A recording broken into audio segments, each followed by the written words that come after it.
Okay, hello everyone. Thanks for coming to our next program. This talk comes from Dave Diamond, artist and curator based in Sackville. Jesus.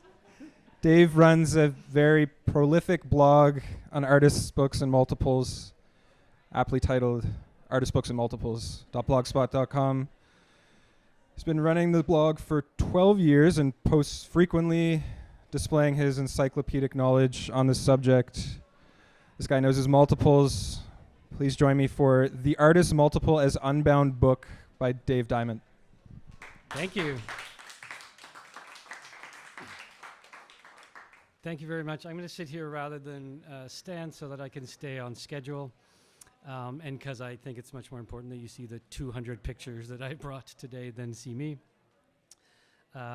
Books make up a huge part of my personal practice, which I'm not going to talk about, either as subject matter and frequently as form. Made far too many artist books.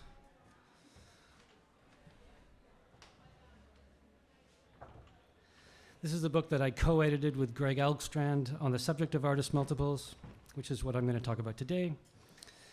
My partner Rula Parthenu and I operate the Nothing Else Press, which is tabling here at the fair. And we just published a great new zine by Liz Knox, but ultimately we publish far more multiples than artist books. But we kind of consider book fairs to be like our people, if you will. So I wanted to try to contextualize the multiple in relationship to artist bookworks. So this talk is therefore called The Artist Multiple as Unbound Book. And I'm going to talk primarily about Fluxus, which was an interdisciplinary community of artists, composers, and poets, which Dutch gallerist Harry Ruhe called the most radical and experimental art movement of the 1960s. And genres ranging from conceptual art to video art all have their roots in works made by Fluxus artists. Fluxus was the first artistic movement to be truly international in scope, with artists hailing from the Netherlands, Belgium, Denmark, Korea, the Czech Republic, Lithuania, Switzerland, Germany, France, Italy, Spain, Bulgaria, Japan, the US, and even Canada, sort of. Fluxus included black artists such as Benjamin Patterson and Stanley Brown, and it was the first art movement essentially to have women play key roles, such as Shigeko Kubota, Takako Sato, Alice Hutchins, Cheko Shiomi, Alison Knowles, and of course, Yoko Ono. Fluxus impresario George Maciunas had a sort of lust for publishing, but was effectively penniless, often buying food in bulk to save money and eating the same things for weeks at a time. This is a work by him called 1 Year, and it's purportedly everything he consumed in a 12-month period. I met a Fluxus artist once named Ken Friedman, and he told me that he had been to George Maciunas' loft, and there was an orange refrigerator, like a refrigerator that he had painted orange. And inside, nothing but oranges, which I thought was mildly funny, as some of you just did. But then I realized that that's what Maciunas ate for a month. Like, I don't know what that does to your digestive system, but to save money, he bought nothing but oranges and only ate them for 30 days.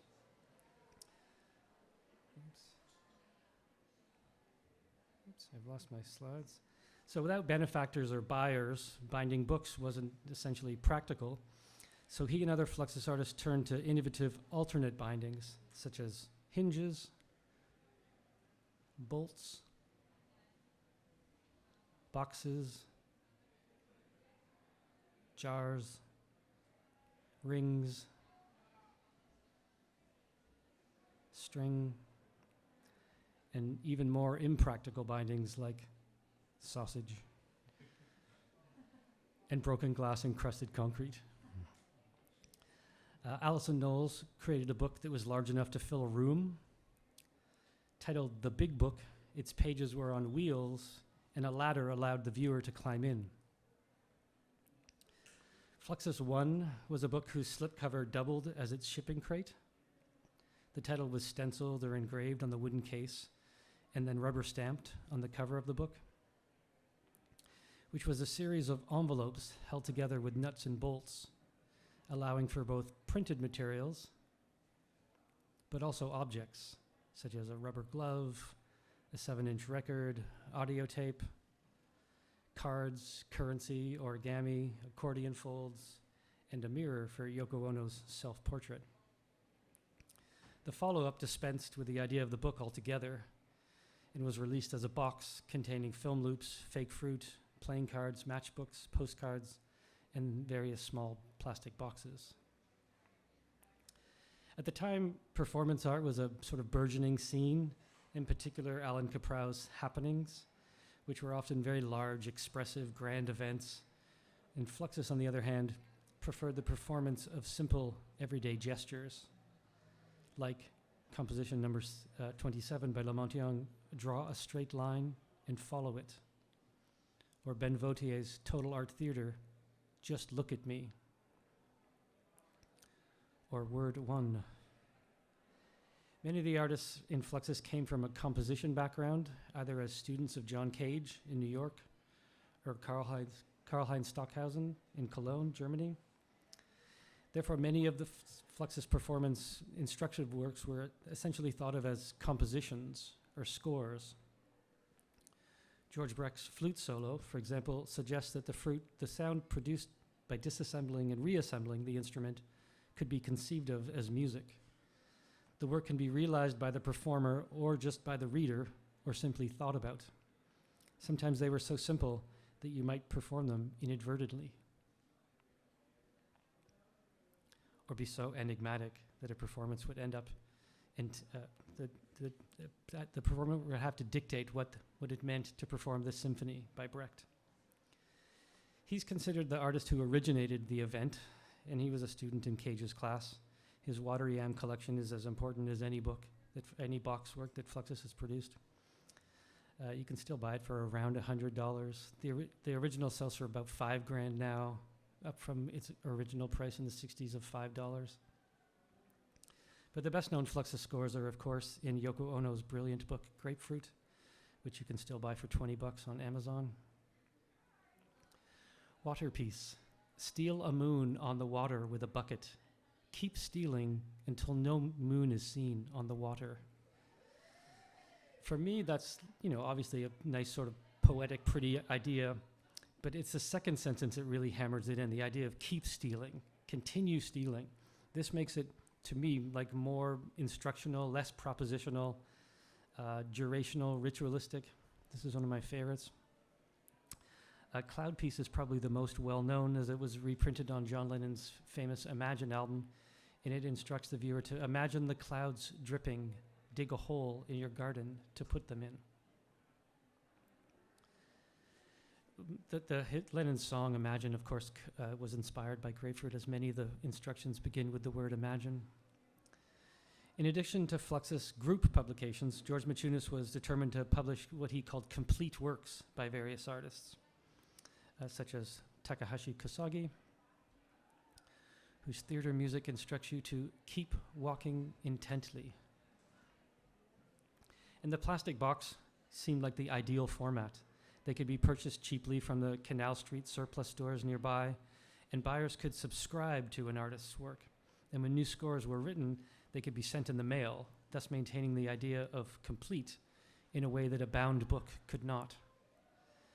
This is Ben Vautier's Total Art Theater box, which contains works that he views as either performative or sculptural, such as this one that suggests that any object you find at your feet could be one of his total art sculptures.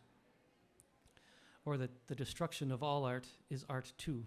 Please tear this up. A subject that he explored in other pieces, such as these matchbooks designed to burn down museums and libraries. It also included autobiographical information, such as, only I, Ben, do real anonymous art. Or I have already signed everything in 1958, and another card that reads, "I do not sign anymore." This is a score by Robert Watts, a dress consisting mainly of feathers. Each feather may be seen individually. And it was originally from this box. And it can be viewed again as just a proposition to ponder, but it was also produced by the artist. And these are the only two known photographs of a dress made entirely of feathers, which according to the Watts estate was never produced beyond this prototype. Like Watts, Chieko Shiomi was one of the artists who was intended to have a complete works of hers published by Fluxus. This is her boxed work called Events and Games. It included a score that reads like this: disappearing music for face, smile, and then go to stop to smile, which might be a translation issue from her Japanese, but I think it's sort of beautiful phrasing. And just draws attention to something that I'm sure we've done all day long. We were smiling and then we were not smiling, and it asks you to think about that space in between those two moments. And it exists as this printed score, but also as a high-speed, slow-motion film of the same name that used Yoko Ono's smile as its subject matter. And then it was eventually made into this tiny flipbook, not much larger than 2 staples. Draw a straight line and follow it, which we saw earlier, was also realized later by Namjoon Paik, dipping his head into India ink and dragging it across a piece of paper. He titled his version Zen for Head, and it is now framed and in the collection of the Walker Art Center in Minneapolis. Lately, curators have been enlarging the scores and providing the means for audiences to realize these works in exhibitions. So this wall-sized text, for me, kind of misses the point of the little card that you can put in your pocket. And you might also argue that by providing a flute, you've limited the possibility of the reader realizing the piece in her head. This is Ben Vautier's Flux Holes. It is the 4th of a dozen references in this talk, in tribute to our good friend Mike Alexier, who's selling holes at this fair. Vautier had been, at least according to this postcard, signing holes since 1960. Inspired by Yves Klein and the Nouveau Realists, Vautier would sign holes, time, and many other intangible things and present them as his own artworks. Here he is signing the horizon line. This is a portable hole that he proposed alongside some Fluxus editions of his Flux Holes. So Flux Holes was like the standard small plastic box. It would contain images of keyholes or drainage holes, but also washers, tied string, holes torn in paper, punched holes, rubber bands, nuts, drains, etc. Or the one I have has plastic drinking straws in it. The realization that boxes could house materials beyond printed cards is sort of, I consider it part of the evolutionary leap from the artist book to the artist or the object multiple. Here, Games and Puzzles, a title not dissimilar to Events and Games, which was all Textworks, contains a cord of beads and an instruction to cut the cord in a way that the beads do not separate. This version asks you to arrange the beads in such a way that the word coal never occurs, and the only bead is a shell. Machunas' own burglary flux kit contains no text or printed materials at all, no paper, just a collection of found keys. And the charm of these works, to me, lie in their simplicity, their initial cheap price, their beautiful design sense, and the conceptual playfulness that a collection of random keys could possibly aid in the pursuits of a burglar. And my copy contains a roller skate key, which is used to tighten the skate, not to secure it from theft, sort of further complicating the premise. Another compartmentalized box containing only objects is Larry Miller's Orifice Flux Plugs, containing objects that you would use to plug the holes in your body. Each copy contains different items. Mine came with 11 objects: the nipple from a baby's bottle, an Empire State Building eraser, I don't know, which you'd stick in your nose maybe, a bullet, which would first create the hole that you would plug and then fill it. I don't know what that is. A rubber thimble, a toy flute, a Band-Aid, a rubber cork, don't know what that is, and a condom. Other kits included nasal medication, a crayon, a syringe, a nail file, earplugs, and there's a false eye in the top right corner. It's kind of expanding the idea of what we constitute an orifice on our body to include the eye socket. This lesser-known Flux edition perhaps makes the connection to the Codex even clearer. Titled Flux Book by Jeff Berner, it's a plastic box containing a single miniature page encased in epoxy, typically unreadable. So to me, one of the benefits of a book is that you can control the sequence that a reader experiences the pages in, the photographs, if it's a photo book, the text, if it's a textbook. But the box allows for the opposite. It allows the reader to determine their own sequencing. This is a boxed work from Yoko Ono produced in the late 90s called Fly. It contains one of my favorite scores by her called Cleaning Piece. And it's printed on onion skin, and if you can read it, it says, "Make a numbered list of sadness in your life. Pile up stones corresponding to those numbers. Add a stone each time there is sadness. Burn the list and appreciate the amount of stones for its beauty." And then the box came with a couple of stones, presumably to get you started. There are also a couple of acorns from another work, and then printed film strips, booklets, photographs, and cards.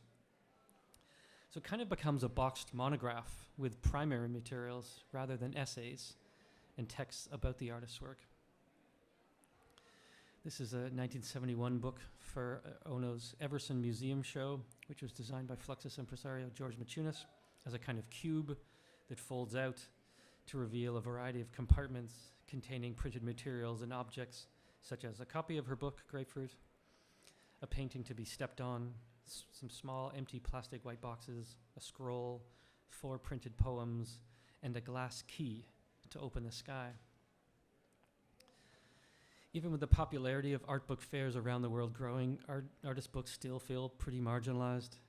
It's rare to read an article about them or see a presentation that doesn't first begin with a definition, which is like so fucking rude and would never happen to any other art form. Like imagine if you went to see a talk about video art and they had to tell you what video art was.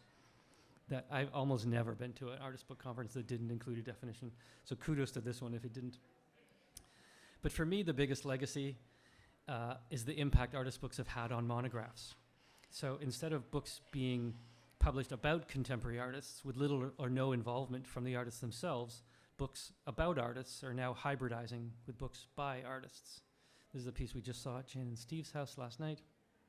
It's Rita McCoe's fairly recent retrospective monograph, which comes in a beautiful box housed with a vinyl record and a carat multiple, which I just learned. What's yours named? Claudia? Charmaine. They're all like Cabbage Patch dolls. They all had individual names, and it's an edition of 250 or something. Am I right? Yeah. I thought we saw yesterday that it was 250, which seems yeah, more than you would think for something this size, and it's a kind of intimacy of it. In 1967, the director of the Städtisches Museum in Germany, Johannes Klader, curated his first exhibition at the venue and invited Joseph Beuys to present his first ever museum solo exhibition.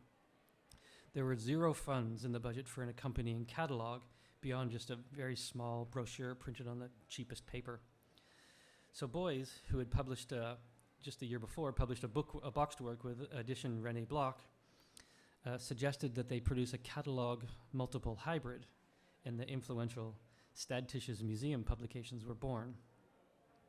So rather than illustrate the exhibitions, the box works were typically an independent artistic project, some without any reference to the accompanying exhibition at all, and some included essays and exhibition checklists, but also found objects, artist production, or other interventions into the format. And they included artists such as Bruters, I think Micah owns this piece, which is a nesting series of boxes instead of content, maybe with something printed on one or all of the insides. Rainer Ruthenbeck, James Lee Byers, Jasper Johns, who's included a reference to Gertrude Stein and a little plastic rose, Piero Manzoni, Lawrence Weiner, Hannah Darboven, George Brecht again, and Robert Filliou. The most expensive one now is Gerhard Richter's, which included just a little brochure, but he had painted, or somebody had painted, the inside gray, and the market still values paintings over all other things, so these are like a couple $1,000s to buy at auction now. My favorite two are by artists who otherwise I have very little interest in. This one contains explosive powder on the right, so after reading it, you could ignite it. And this is my all-time favorite. This features an image on the cover of the artist standing beside a propeller plane, and inside is a string whose length matched the exact diameter of the pictured propeller. And don't ask me to explain why I love this one over all the others, because I'm not able to, but I do. It's difficult to overstate the significance of these works. Many of the artists Clatter selected went on to contribute much to the genre of artist books and/or multiples. But the series itself functioned as a kind of challenge to museum publishing to create primary works alongside their traditional support materials. Is that a picture of your collection? Oh God, no, I have none of them. I can afford none of them, not one. I would love to have them. I think that might be Stephen Lieber's. This is one of my favorite examples of a kind of boxed exhibition catalog. This is from a show from 1971, and Michael Morris and Vincent Trazoff of Image Bank invited over 50 artists from around the globe to contribute designs for postcards, which they then had the Coach House Press in Toronto produce.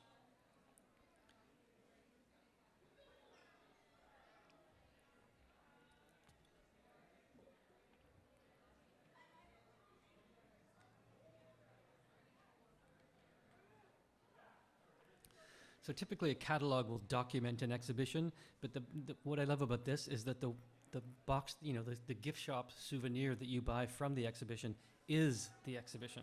The exact same postcards that you just saw on the show, you can take home in this small box. Which leads me, if I'm not running late, to a brief coda titled, "Is a Postcard a Two-Page Book?" which I do not intend to answer. Like the artist book, the artist postcard differs from a postcard of an artwork in that it, of course, is the artwork. The most quintessential examples either play with the format of the card or the postal system in general, or both. Jenny Holzer, for example, produced a series of thin wooden postcards adorned with her various truisms. "In a dream you saw a way to survive and were full of joy." And they initially sold for, between $2 and $5, I think. But now auction sites list them as silk-screened artworks, and they sell for hundreds and hundreds. That's one of my favorite, though. It's made better. I have it printed on a condom. So these are functional postcards. I mailed one to my mother once. She was a home caregiver. So one of the texts read, "Raise boys and girls the same way." So I mailed that to her, and it arrived maybe a couple days longer than it would take a postcard, but it survived intact. And when Holzer made this in the 80s, she may have been referencing Joseph Beuys's large wooden postcard. I met someone today who was telling me about one of these in his collection. It was part of a series of 3 postcards. One was the thick wooden block. The other was made of Beuys's signature felt material, as well as a card made of PVC, most of which have not survived and have deteriorated or melted over the years. This Andre Todt Zero postcard continues the theme of holes in art, as does this Rachel Whiteread, this die-cut card by Lawrence Weiner, and the most famous hole postcard, Yoko Ono's "A Hole to See the Sky Through" from 1971. Which is just a blank white card with a die-cut hole in the center. There have been countless variations on this work. Most recently by David Bellingham. This is published by our friends Paul and Wendy. This is a triangle, so hole to see the ground through. But the most notorious of them all was produced by the same publisher, Klaus Stake, as the original Yoko piece. and it was Dieter Roth's asshole looking at Yoko Ono, which I assume she must have been okay with, or the publisher wouldn't have agreed to it. And then a few years ago, Rula and I published a third variation by Winnipeg artist Alex Snuckle. All we did was simply buy 25 of the Dieter Roth cards, which were then affordable and now are not. And Alex silkscreened a text on the back that I can't even read on my screen now, but something about needing to push the eye of a pebble through your asshole to see the world more clearly. So we added that silkscreen text on, and then for each card, he pushed a small stone through the center hole, which you can sort of see left a scar there. And I think the only other postcard that we've published is this work, which was the 5th or 6th in Jonathan Monk's brilliant picture postcard posted from Postbox Pictured, in which all of the cards, now from around the world, feature an image on the front of the mailbox, which is the site from which your card will be sent. So when people buy ours is even more complicated because we moved from Toronto to Sackville. But when somebody orders this, we email Jonathan the address. He addresses the card, signs the card, mails it to our now a friend in Toronto who has to go and find this mailbox, which has since moved. And it sort of becomes this tautological loop in the mail. These are some of the variations.